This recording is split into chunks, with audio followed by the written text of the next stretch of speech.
بسم اللہ الرحمن الرحیم۔ السلام علیکم، میں ہوں محمد عمر اسلم اور آپ دیکھ رہے ہیں پاکستان ٹیلی ویژن نیوز پر پروگرام جائزہ۔ آج کے پروگرام میں سابق D G I S I فیض حمید کو 14 سال قید بامشقت کی سزا سنا دی گئی۔ کارروائی فوجی قانون کے تحت ہونے والے field general court marshal K تحت کی گئی۔ آج یہ ہماری پہلی سٹوری ہوگی، جبکہ دوسری سٹوری جو آج ہمارے پروگرام میں ڈسکس ہوگی وہ ہم دشمن کو چھپ کر نہیں للکار کر مارتے ہیں۔ Chief of defence forces Pakistan اور مسلم دنیا کے درمیان دفاعی تعاون ایک تاریخی معاہدے کی شکل اختیار کر چکا ہے، فیلڈ مارشل حافظ سید عاصم منیر صاحب نے یہ کہا ہے، جبکہ وزیر اعظم میاں محمد شہباز شریف نے کہا ہے کہ جادو ٹونے ملک محنت سے ترقی کرے گا۔ افغانستان سے لوگ یہاں آ کر دہشت گردی کرتے ہیں اور ہمارے لوگ شہید ہو رہے ہیں۔ جبکہ ہماری آج کی آخری سٹوری جو ہوگی وہ طالبان کو اپنی سرزمین پر دہشت گردوں کے خلاف کارروائی کرنا ہوگی، ورنہ پاکستان دفاعی اقدامات کرے گا۔ پاکستان کا موقف، پاکستان کے مستقل مندوب عاصم افتخار کا افغانستان کی صورتحال پر اقوام متحدہ کی سیکیورٹی کونسل کے اجلاس سے خطاب۔ ان ٹاپکس پر گفتگو کے لیے اسٹوڈیو میں موجود ہیں، سے آپ کا تعارف کروا دیں۔ سینئر صحافی تجزیہ کار سلمان غنی صاحب ہمارے ساتھ موجود ہیں، سر بہت بہت شکریہ وقت دینے کے لیے۔ سینئر صحافی تجزیہ کار پرویز بشیر صاحب ہمارے ساتھ موجود ہیں، پرویز صاحب آپ کا بھی بہت بہت شکریہ۔ سینئر صحافی تجزیہ کار الفت مغل صاحب موجود ہیں، الفت صاحب آپ کا بھی بہت بہت شکریہ۔ سلمان غنی صاحب، آج کی پہلی سٹوری بڑی اہم سٹوری ہے۔ سابق D G I S I فیض حمید کو 14 سال قید بامشقت کی سزا سنا دی گئی ہے، اور جو 4 الزامات ثابت ہوئے اس میں جو ہے سیاسی سرگرمیوں میں ملوث ہونا، کیسے دیکھ رہے ہیں اس ڈیسیجن کو؟ بسم اللہ الرحمن الرحیم۔ دیکھیں عمر، میں آپ کے اس پروگرام میں پہلے بھی کہہ چکا ہوں کہ ہماری فوج کی 4 بڑی خوبیاں ہیں کہ جس پہ انہوں نے کبھی کمپرومائز نہیں کیا۔ ایک تو ان کے ادارے کی ساکھ ہے، دوسرا اس کا اندرونی ڈسپلن ہے، تیسرا احتساب کا عمل ہے، اور چوتھا جو پاک سرزمین کے تحفظ کا جذبہ ہے جو افسروں اور جوانوں کے اندر موجود رہتا ہے۔ اور اسی بنیاد پر اس ادارے کو دنیا بھر کے اندر تسلیم کیا جاتا ہے۔ جہاں تک کہ فیصلے کا سوال ہے، یہ فیصلہ بڑا امپورٹنٹ ہے، اور جن 4 پوائنٹس کی میں نے بات کی ہے، آپ دیکھ لیں کہ فیصلہ بھی اسی نقطہ نظر کے تحت آیا ہے کہ اس میں جہاں پر سیاسی سرگرمیوں میں ملوث ہونے کو ٹارگٹ کیا گیا ہے، دوسرا آفیشل سیکرٹ ایکٹ کی خلاف ورزی، یہ تو فوج کبھی برداشت نہیں کرتی، چونکہ ریاست کے جو مفادات ہوتے ہیں اس پہ کمپرومائز کرنے کا سوال ہی نہیں ہوتا۔ ان کو بہت سارے معاملات کا پتہ ہوتا ہے کہ کیسے چلنا ہے، کیوں کر چلنا ہے، کس کو ٹارگٹ کرنا ہے، یہ سارے معاملات ریاست کے ساتھ وابستہ ہیں۔ تیسرا اختیارات اور وسائل کی غلط استعمال، اور چوتھا افراد کو ناجائز نقصان پہنچانا۔ دیکھیں یہ معاملہ بنیادی طور پہ گیا تھا سپریم کورٹ کے پاس۔ اسلام آباد کی ایک ہاؤسنگ اسکیم تھی جس میں جنرل صاحب فیض حمید صاحب براہ راست انوالو تھے، وہ اور ان کے رشتہ دار، جس پہ انہوں نے فوج کی طرف یہ معاملہ بھجوایا۔ یہ انہوں نے 15 ماہ کے اندر کیس کمپلیٹ کیا ہے، اور اس میں جو سب سے اہم بات ہے نا، اس کا جو آج پریس ریلیز آئی ہے، اس کا ایک آخری نقطہ جو ہے وہ سیاسی ملی بھگت، اس سیاسی ملی بھگت نے، اگر آپ کو یاد ہو، پاکستان کو بڑا نقصان سرگرمیوں میں ملوث ہونا، کہ یہ صاحب یہاں تک ہی نہیں، آپ کو یاد نہیں ہے کہ یہ افغانستان کے اندر جب طالبان کی گورنمنٹ بنی تو یہ جا کے بڑا ایک چائے کا کپ لے کے کھڑے ہوئے تھے، وہ بھی بڑا ایک نیگیٹو امپیکٹ آیا تھا۔ بات یہ کہ وہ ایک فورس کے ذمہ دار منصب پہ تھے، لیکن ان کی سیاسی مفادات بھی تھے، سیاسی ترجیحات بھی تھی، اور ایک چلتے ہوئے پاکستان کو انہوں نے نقصان پہنچایا، اس لیے کہ انہوں نے باقاعدہ سازش کی، اس کے ساتھ انوالوڈ رہے۔ اور یہ جو اب ملی بھگت کی بات ہے، میرے خیال ہمیں کھل کے بات کرنی چاہیے۔ پاکستانی قوم بڑی باشعور ہے، انہیں ایک ایک چیز کا پتہ ہے، آپ کے کویسچن کا بھی پتہ ہے، میرے جواب کا بھی پتہ ہے کہ ہم یہ بات کیوں کر رہے ہیں۔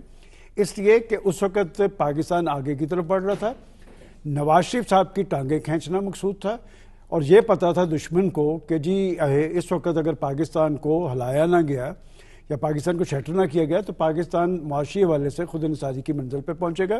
یہ باقاعدہ فریق بن گئے، اور میں اگر اور کھول کے کرنے کی بات کروں کہ یہ تو باقاعدہ ٹکٹس دینے والوں میں شامل تھے، ایک باقاعدہ سیٹ اپ موجود تھا کہ ٹکٹس، اور میں تو جن لوگوں کو ٹکٹس ملے، کس طرح ملے، کتنے کے عوض ملے، وہ بھی سارا کچھ سامنے ہے۔ تو میں سمجھتا ہوں کہ یہ ایک اس کی ٹائمنگ بڑی امپورٹنٹ ہے، اور یہ ایک میسج اس فیصلے کے ذریعے دیا گیا ہے کہ پاک فوج اپنے اندرونی احتساب پر کمپرومائز نہیں کرتی، افسر ہو، جوان ہو یا جرنیل ہو، جب وہ کسی غیر قانونی غیر آئینی عمل میں ملوث ہوتا ہے تو وہاں پر ایک جواب دہی کا عمل ہوتا ہے، تو لہٰذا اگر جنرل فیض حمید صاحب مرد الزام ٹھہرا کے ان کو سارے معاملات، پھر میں آپ کو یہ پروسیس تھوڑا سا بتا دوں. جی یہ پروسیس سے بڑی شفافیت، انہوں نے پورا انہیں قانونی طور پہ یہ حق دیا ہے کہ وہ آپ قانونی حق استعمال کرتے ہوئے اپنی صفائی دیں. یہ الزامات ثابت ہوئے ہیں چاروں. جی. اور اس کے بعد یقیناً ان کے پاس ایک اپیل کا رائٹ ہے، وہ پاکستان کے سپہ سالار کو اپیل کریں گے. اس کے بعد کورٹس بھی ہے. اس میں ذاتی انتقام والی بات نہیں ہے. جی. بات یہ ہے کہ فوج کے ایک ذمہ دار نے فوج کے ادارے کی ساکھ پر اثر انداز ہونے کی کوشش کی اپنے ذاتی اور سیاسی مفادات کے لیے. کس طرح انہوں نے اپنی اس پاورز کو استعمال کیا وہ کوئی ڈکا چھپا نہیں رہا. اور بات یہ کہ فوج قطعاً فریق نہیں ہوتی سیاست میں. آئین پاکستان کے تابع ان کی بنیادی ذمہ داری ہیں. میں تو ہمیشہ یہ کہتا ہوں کہ آئین پاکستان کے تحت ان کی بنیادی ذمہ داری تو جغرافیائی سرحدوں کا تحفظ تھا، لیکن یہ دہشت گردی کی جنگ اس زمانے میں تو نہیں پتا تھا. اور سر لیکن ان کو بالکل sir D G I S P R نے بھی کئی دفعہ کہا ہے کہ فوج میں احتساب کا عمل ہے، تو یہ اس کی ایک سلسلے کی میں تو آپ کو مسلسل یہ بات کہہ رہا ہوں کہ 4 پوائنٹس ایسے ہیں، یہ میں پہلے بھی آپ کے پروگرام میں کہہ چکا ہوں، کوئی اس سزا کے حوالے سے نہیں، کہ وہ ان 3-4 چیزوں پہ کمپرومائز کبھی نہیں کرتے. احتساب، اندرونی ڈسپلن، اپنی پیشہ ورانہ اہلیت اور خاص طور پہ پاک سرزمین کے تحفظ کا جذبہ. لہٰذا یہ ایک میسج بھی ہے جی کہ پاکستان کے اندر کوئی شخص کسی بھی فیلڈ میں ہو تو اسے آئین اور قانون کے تحت جواب دہ بننا چاہیے. دیکھیں بات یہ کہ آج اگر پاکستان جہاں آ کے کھڑا ہوا ہے کہ ہم ایک طرف تو ایٹمی طاقت ہے، دوسری طرف ہم معاشی حوالے سے مشکل صورتحال سے دو چار ہیں، کہ جب آپ اپنے ذاتی مقاصد کے لیے آپ اپنی وردی کو استعمال کرتے ہوئے وہاں پر اسلام آباد کے اندر ایک قبضے کا حصہ بنیں گے تو پھر لازمی فوج کا ادارہ متحرک ہوا ہے. میں سمجھتا ہوں ایک اچھی نظیر پاک فوج نے قائم کی ہے اور یہ بتا دیا ہے کہ ہمارے ہاں کوئی بڑے سے بڑے منصب پر بھی ہوتا ہے، اسے کرپشن، لوٹ مار یا اپنے اثر و رسوخ کے استعمال کرنے پہ جواب دہ بنایا جا سکتا ہے. تو یہ میسج پاکستان کے اہل سیاست کے لیے بھی ہے تاکہ اس کرپشن اور لوٹ مار کے خلاف احتساب کے عمل کو آگے بڑھنا. ٹھیک ہے. پرویز بشیر صاحب، آپ نے بات سنی بھی کہ ایک میسج ہے بیسیکلی کہ احتساب تو ہر ایک کا ایک میسج نہیں ہے، اس کے اندر کئی میسیجز ہیں. ایک تو ہمارے جو سسٹم ہے اس کا ایک پوری عکاسی ہوتی ہے اس سزا سے. جی. کہ اب جو دیکھیں سسٹم میں یہ ہے کہ اس کے اندر جو ہے کہ سیاسی سرگرمیوں میں وہ ملوث رہے ہیں. تو اس کا کیا مطلب ہے کہ آپ ایک میسج دے رہے ہیں کہ کسی کو جو وردی میں ہو اور جس نے ایک حلف اٹھایا ہو وہ سیاسی سرگرمیوں میں ملوث نہیں ہو سکتا. تو یہ بڑی ہی خوش آئند بات ہے. یہ بڑا ہی امپورٹنٹ اہم دن ہے آج کا، جس کے لیے پاکستان کے لیے یا جمہوریت کے لیے اور ریاست کے لیے بہت اہم دن ہے. اور جس طرح انہوں نے کہا کہ ایک میسج یہ ہے کہ کوئی قانون سے بالاتر نہیں ہے. جی. اور ان کا جو خود احتسابی کا جو سسٹم ہے اس کو اجاگر کیا گیا ہے. اور فوج کا جو ہماری پیار محبت رتبہ اس کے اندر جو ہے آج اور مزید اضافہ ہو گیا ہے. آج جو لوگ ہیں وہ کہہ رہے ہیں کہ جی انہوں نے جو کچھ کیا، اور پہلے یہ سمجھتے تھے بلکہ الزام آتا تھا کہ جی یہ سزا نہیں دے سکیں گے. جی. یہ ان کا موقف. اور اس کے اندر جو ہے اب یہ بھی دیکھیں کہ آئندہ پیش خیمہ ہے یہ ایک سزا ایک فوجی کو ہو گئی، ISI کے جو چیف تھے. جی. لیکن اب جو ملوث رہے ہیں سابق DGISI جی جو ملوث رہے ہیں اب سزا کے لیے ان کو بھی تیار رہنا چاہیے. اس لیے کہ چارج شیٹ ایک سائٹ پہ ہے، دوسرے سائٹ پہ خود بخود آٹومیٹک کنورٹ ہو گئی ہے وہ کہ آپ نے سیاسی سرگرمیوں میں کس نے ملوث کیا. کہ یہ جس طرح کہہ رہے ہیں کہ جی وہ ٹکٹ تک وہ طے کرتے تھے، اس کے علاوہ ساری چیزیں طے وہی کرتے تھے. وہ جو بانی PTI ہیں انہوں نے خود کہا کہ ہمیں سہولت فراہم کرتے تھے، اگر کوئی قانون جو ہے قانون سازی کے لیے وہ ہمیں سہولت فراہم کرتے تھے، ہمیں نمبر پورے کر کے دیتے تھے. تو میرا خیال ہے کہ اب جو ہے دوسری سائٹ پہ جو سزا کے لیے ان کو بھی تیار رہنا چاہیے. اور یہ ہے کہ اب جو اس کے علاوہ بھی جو ابھی ان کے اوپر چارج شیٹ کے تحت ابھی کام ہو رہا ہے جی وہ بھی بڑے امپورٹنٹ ہیں، اور وہ میسج جب وہ آئے گا سامنے تو اس کا مطلب یہ ہوگا کہ پاکستان کا جو سسٹم ہے وہ پوری طرح جو ہے صاف شفاف طریقے سے اب چلے گا. ٹھیک، پاکستان کا سسٹم صاف شفاف طریقے سے. عمر میں کہ وہ ملی بھگت کی جو بات ہے نا، آپ کے ناظرین کو پتہ چلنا چاہیے، وہ ملی بھگت 9 مئی کے واقعات ہیں جس کو فوج سپیئر کرنے کے لیے تیار نہیں. اور ابھی جو ہم نے کہا نا کہ ایک جرنیل کو اگر سزا ہوئی ہے، ایک جرنیل کو اس سے پہلے بھی سزا ہو چکی ہے، کچھ بریگیڈیئرز کو بھی سزا ہو چکی ہے، چونکہ فوج یہ کبھی برداشت نہیں کرتی کہ 9 مئی کے واقعات میں اپنے لوگوں کو تو انہوں نے سزا دی، لیکن جو باقی لوگ تھے انہیں ہماری عدالتوں نے سزائیں کیوں نہیں دی؟ یہ ایک بہت بڑا سوالیہ نشان ہے. الفت مغل صاحب، آپ کیسے دیکھ رہے ہیں؟ سر بہت شکریہ آپ کا. جہاں ہماری پاکستان کی مسلح افواج کے کئی ایک طرح امتیاز ہیں جس پر بحیثیت قوم ہم فخر کر سکتے ہیں، وہاں ان کا ایک ڈسپلن بھی ہے جس پر کبھی بھی کمپرومائز نہیں کیا جاتا. پاکستان کی مسلح افواج میں احتساب کا عمل تسلسل کے ساتھ جاری رہتا ہے. وہ کسی بھی عہدے پر کوئی بھی شخص ہو، وہ اگر کہیں پر قانون کی خلاف ورزی کرتا ہے، کہیں پر جو پاکستان کی مسلح افواج کا اپنے انٹرنل قوانین ہے اس کی خلاف ورزی کرتا ہے تو اس کو سزا ملتی ہے. یہ کوئی نئی بات نہیں ہے، یہ سزا و جزا کا عمل تسلسل کے ساتھ جاری رہتا ہے. یہ ایک بڑا کیس تھا اس لیے یہ ہائی لائٹ ہو گیا. دوسری بات یہ کہ اس کیس کو 15 ماہ تک چلایا گیا. کئی ایک لوگوں نے کہا کہ جی سزا نہیں ہوگی، پتہ نہیں کیا ہو رہا ہے، کچھ ثبوت نہیں ہے. پورا صفائی کا موقع دیا گیا. جی یہ اہم پوائنٹ ہے کہ پورا سب سے صفائی بڑی کا موقع بات یہ کہ اس پہ کوئی جلد بازی نہیں کی گئی. 15 ماہ اس صفائی کا موقع دیا گیا. جو وہ اپنی صفائی میں پیش کر سکتے تھے انہوں نے پیش کیا.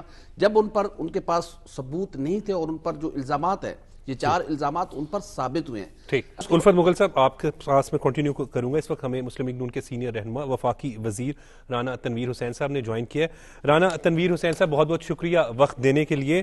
سابق ڈی جی ISI فیض حمید کو 14 سال قید بامشقت کی سزا سنا دی گئی ہے، کیسے دیکھ رہے ہیں آپ سر؟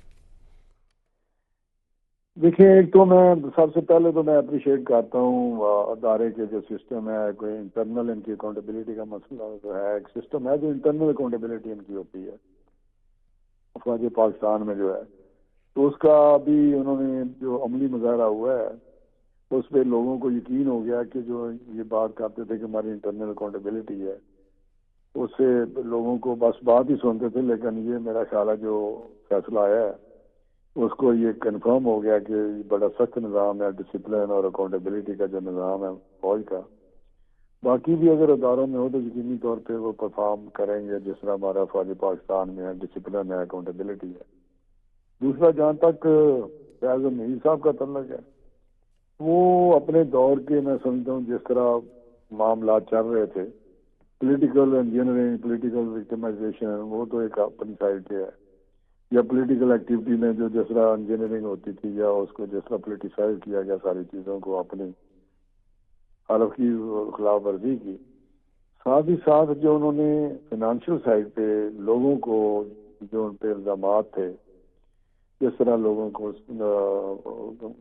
انوالو کر کے مختلف چیزوں میں پیسے لیے جاتے تھے یا ان کو نقصان پہنچایا جاتا تھا، تو میرا خیال اس وقت ایک خوف کا جو نشان تھا یا فرعونیت تھی وہ بھی اخیر پہنچی ہوئی تھی حد سے زیادہ.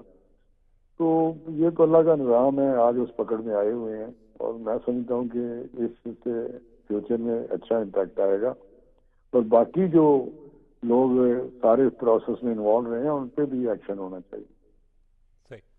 اچھا رانا صاحب، آپ نے ایک سینئر رہنما بھی ہیں، آپ نے ایک بڑا مشکل وقت بھی دیکھا. مجھے یاد ہے جب میاں نواز شریف صاحب کو نااہل کیا گیا پاناما کیس میں، اس کے بعد ہم نے دیکھا مسلم لیگ نون کو بڑا ٹارگٹ کیا گیا. مسلم لیگ نون کی سینئر قیادت، وہ میاں نواز شریف صاحب ہو، شہباز شریف صاحب ہو، مریم نواز شریف صاحب ہو، حمزہ شہباز صاحب ہو، یعنی آپ کی سینئر قیادت جو ہے اس کو ٹارگٹ کیا گیا تھا. اب یہ فیصلہ آیا ہے، اس کو پارٹی کے حوالے سے آپ کس طریقے سے دیکھ رہے ہیں؟ آپ کا اپنا اوپینین کیا ہے اس پر؟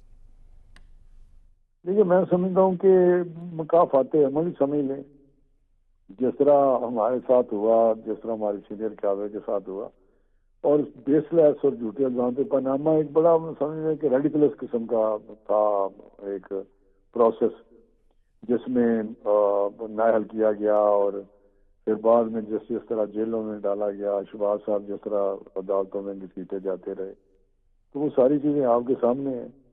لیکن جب بھی اس قسم کا ٹائم آیا ہے، ہم پہ وقت آیا، ہم نے بڑی تحمل سے، صبر سے مظاہرہ کیا، لیکن اس قسم کی جو رونیت ہے جب ٹائم آتا ہے، اقتدار میں آتے ہیں، تو آپ نے دیکھا کہ کبھی بھی میاں نواز شریف صاحب سے کبھی وکٹمائزیشن یا انڈیسینسی جو ہے نا، کبھی بھی نہیں دیکھی کہ ان کی گفتگو میں، ان کے ایکشن میں.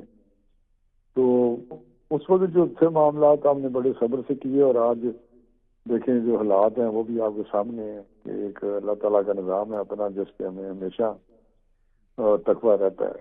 تو ہم نے تو بڑے مشکل وقت دیکھے ہوئے ہیں مشرف کے دور پہ اور جب عمران خان کا دور تھا. صحیح. رانا صاحب مجھے آپ سے ایک سوال کرنا ہے. آپ بڑے سیزنڈ پولیٹیشین ہیں. اسی فیصلے جو ISPR نے جاری کیا ہے، آخری نقطہ یہ ہے کہ ایک خاص ملی بھگت کے تحت پاکستان کے اندر اشتعال انگیزی اور انتشار کو جنم دیا گیا. اس پہ ہم علیحدہ اس سارے معاملے کو دیکھ رہے ہیں. اس کا ہم کیا مطلب سمجھیں کہ کس کے ساتھ ملی بھگت تھی، مقاصد کیا تھے اور نتائج کیا نکلے؟ دیکھیں جو فیض حمید کا ٹائم تھا اس میں جس طرح ڈیسٹیبلائزیشن کی گئی پولیٹیکلی، وہ بھی آپ کو پتہ ہے. جو پوسٹ عمران خان ٹائم تھا وہ اس کے بعد بھی وہ انوالو رہے ان چیزوں میں، سروس میں تھے، اور پھر بھی وہ یہ کام کرتے رہے.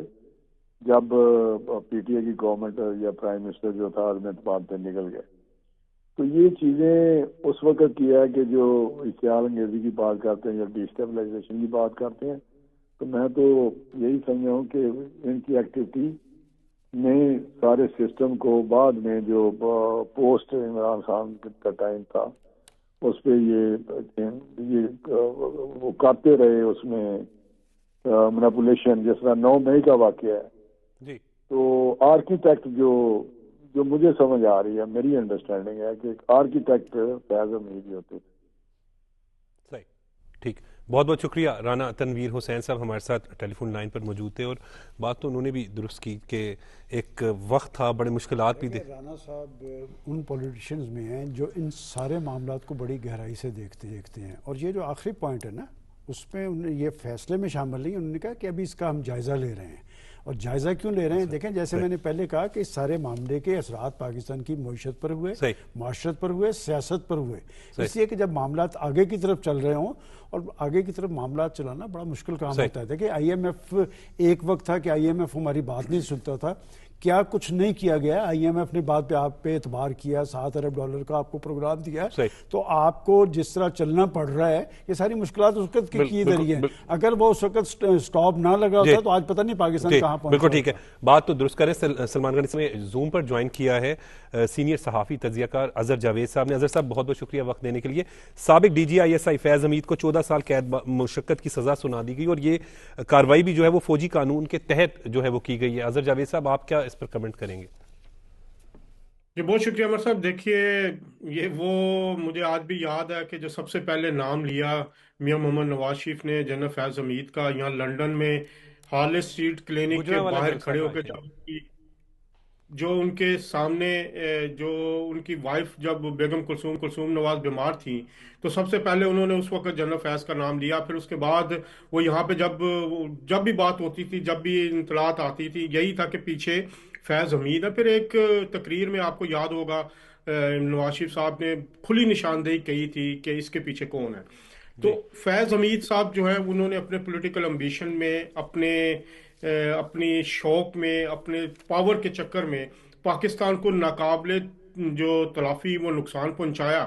اور اس میں یہ یاد رکھیے کہ وہ اکیلے نہیں تھے، اس کے ساتھ ساتھ عمران خان صاحب جو ہیں ان کا پورا ایک رول تھا. دونوں مل کے چل رہے تھے، اور جو کچھ بھی ہوا پاکستان کے ساتھ، اگر آپ دیکھیں پاناما کے بعد پھر الیکشن جو تھے 2018، اس کے بعد ساری صورتحال، اور بعد میں اس کا خمیازہ جو ہے وہ پاکستان کو بھگتنا پڑا. بلکہ ابھی تک پاکستان معاشی طور پر اس سارے گرداب سے باہر نہیں آ سکا.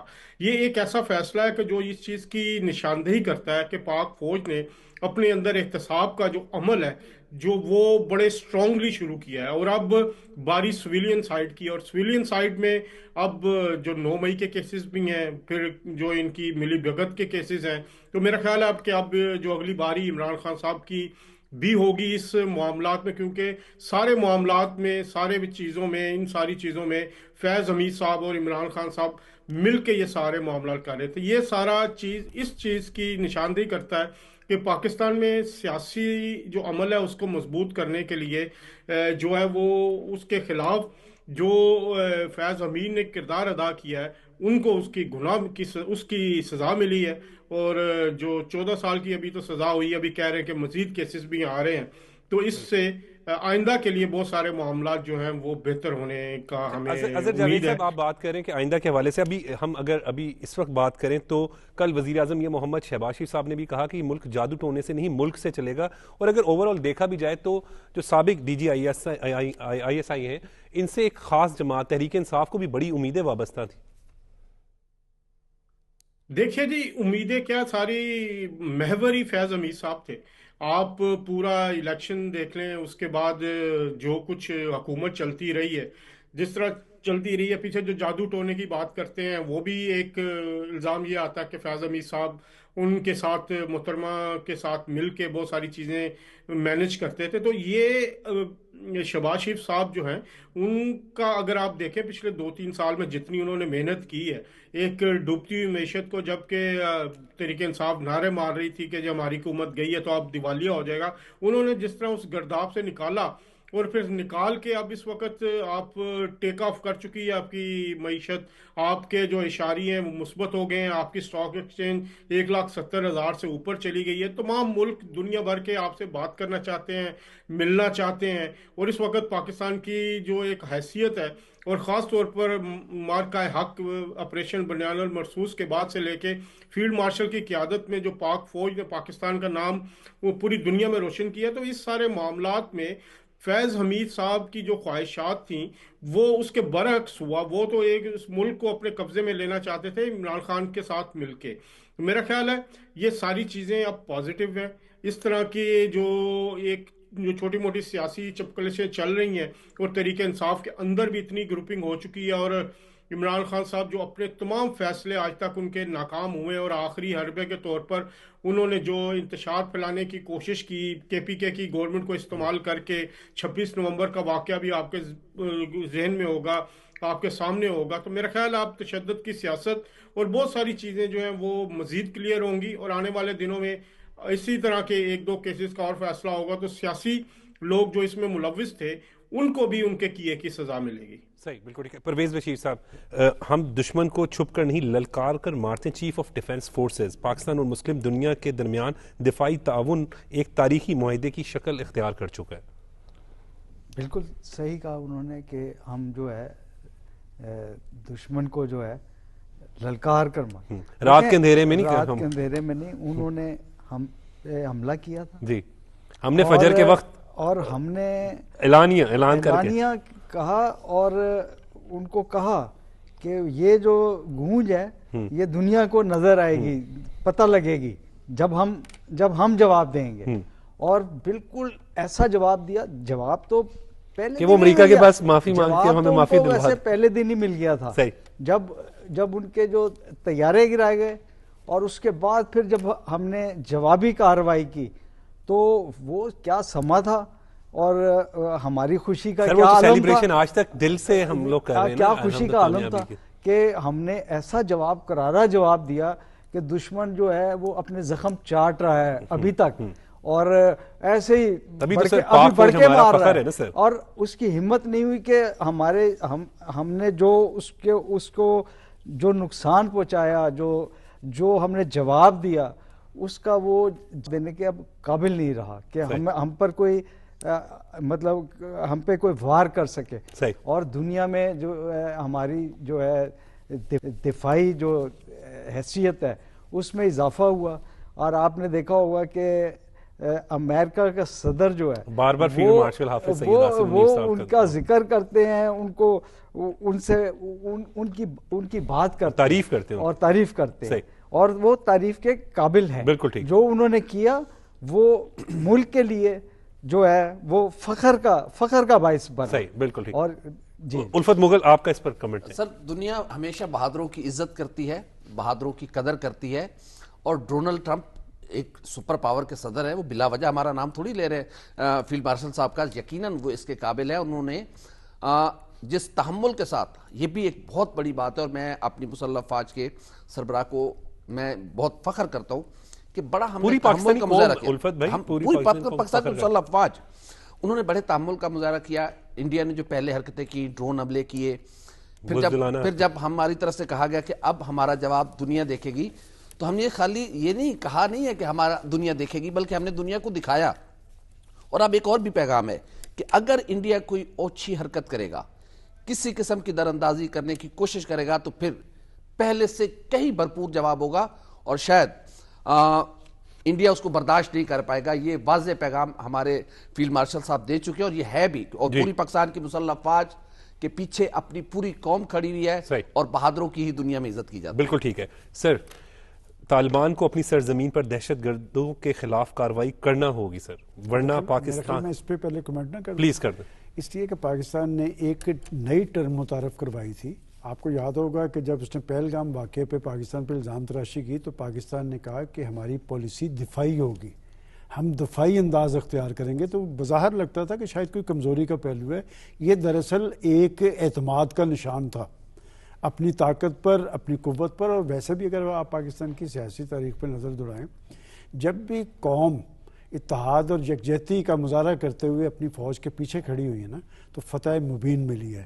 اور بھارت کی تاریخ جو ہے شب خون مارنے کی تاریخ ہے، اور پاکستان نے ہمیشہ دن کی روشنی میں اسے جواب دیا ہے. صرف 10 مئی کو نہیں، آپ دیکھیں کہ جب بالا کوٹ پہ بھی انہوں نے رات کو شب خون مارا تھا، تو ہماری ایئر فورس نے 24 گھنٹے کے اندر ان کے وہ طیارے جنہوں نے ہماری حدود کی خلاف ورزی کی تھی، ان کی سرزمین پہ دے مارا تھا. آج اگر پاکستان کا سپہ سالار اور پاکستانی فوج اس عزم کا اظہار کرتی ہے کہ اگر دوبارہ حرکت کی، تو میں بھی آپ کو ایک پیشین گوئی کرتا ہوں کہ اگر دوبارہ حرکت کی تو یہ جنگ جو ہے یہ بھارت کی سرزمین پہ ہوگی. جہاں تک آپ نے افغانستان کے ایشو کی بات کی ہے، میرا خیال ہے آج پاکستان کے مندوب نے بڑے جرات مندانہ اور حقیقت پسندانہ انداز کے اندر اپنا ایک موقف رکھا ہے. افغانستان عاصم افتخار نے، اور وہ ہمیشہ ہی، لیکن میں ان سے کبھی نہیں ملا، لیکن جب بھی وہ وہاں پر بات کرتے ہیں وہ بات اپیل کرتی ہے، اس لیے کہ ان کا کیس بڑا مؤثر ہے پاکستان کا. اس افغانستان کی خاطر ہم نے بڑی مصیبتیں جھیلی ہیں، اس افغانستان کی خاطر ہم نے ان کے 40 لاکھ لوگ یہاں پر رکھے ہیں، اس افغانستان کی خاطر پاکستان کے اندر دہشت گردی کے رجحانات آئے ہیں. یہ دہشت گردی کی جنگ ہماری نہیں تھی، بات یہ کہ ان کی خاطر پاکستان نے بڑی ساری مصیبتیں جھیلی. اور پھر وہ سرزمین جہاں پر ہم نے سیاسی حل کے طور پر طالبان انتظامیہ کو لانے کی حمایت کی، ہمارا خیال یہ تھا کہ وہاں پر جب طالبان انتظامیہ آئے گی تو کم از کم ہماری پاکستان دوست حکومت ہوگی، اور وہ اپنی سرزمین کو اس خطے کے اندر دہشت گردی کے لیے استعمال نہیں کریں گے بلکہ اس کا سدباب کریں گے. آج جو احسن افتخار صاحب نے بات کی، انہوں نے ایک بات پہلی دفعہ 2 ٹوک انداز میں کہی ہے کہ ایک تو وہ اپنی سرزمین سے دہشت گردی کا خاتمہ کریں، دوسرا ہم دفاعی پالیسی پہ کاربند ہے، وہی لفظ استعمال کر رہے ہیں. اس لیے کر رہے ہیں کہ پاکستان اس کا متمل نہیں ہو سکتا، وہ ایک وہ ایک نمائندہ حکومت نہیں ہے. انہوں نے تو وہاں پر دوحہ معاہدے میں یہ کہا تھا کہ جی ہماری سرزمین استعمال نہیں ہوگی، خواتین کے حقوق کا احترام ہوگا، اور ہم ایک نمائندہ حکومت کی طرف پیش رفت کریں گے تینوں پہ. افسوس تم کسی بات پر بھی پورے نہ اترے. بات یہ کہ جو کیفیت طاری کر دی گئی ہے، پاکستان سب کچھ دیکھ رہا ہے. پاکستان کو یہ بھی پتہ ہے کہ افغانستان کے اندر ان دہشت گردوں کے ٹھکانے کہاں پر ہیں، تربیتی مراکز کہاں پر ہیں، اور یہ جواب ہوگا 2 ٹوک. ابھی پاکستان اپنا کیس دنیا کو بتا رہا ہے کہ ان کی سرزمین ہمارے خلاف استعمال کر رہی ہے. اگر بھارت کی 6 گنا بڑی فوج کو شکست دی جا سکتی ہے دن دہاڑے، تو افغانستان کوئی ایشو نہیں. بالکل ٹھیک کہہ رہے ہیں اظہر جاوید صاحب، آپ نے بھی بالکل بات تو درست ہے کہ پاکستان اپنا دفاع کرنا بخوبی جانتا ہے. دیکھیے عمر صاحب، یہ بات جو دفاع کی ہے پاکستان کے افغانستان کے حوالے سے ایک ریسٹرینٹ کی پالیسی ہے، وگرنہ جو ابھی سلمان صاحب بھی کہہ رہے تھے کہ اگر ہم اپنے سے 6 گنا بڑے دشمن کو ہرا سکتے ہیں تو افغانستان کا کیا مسئلہ ہے. دیکھیے عالمی سطح پر پاکستان نے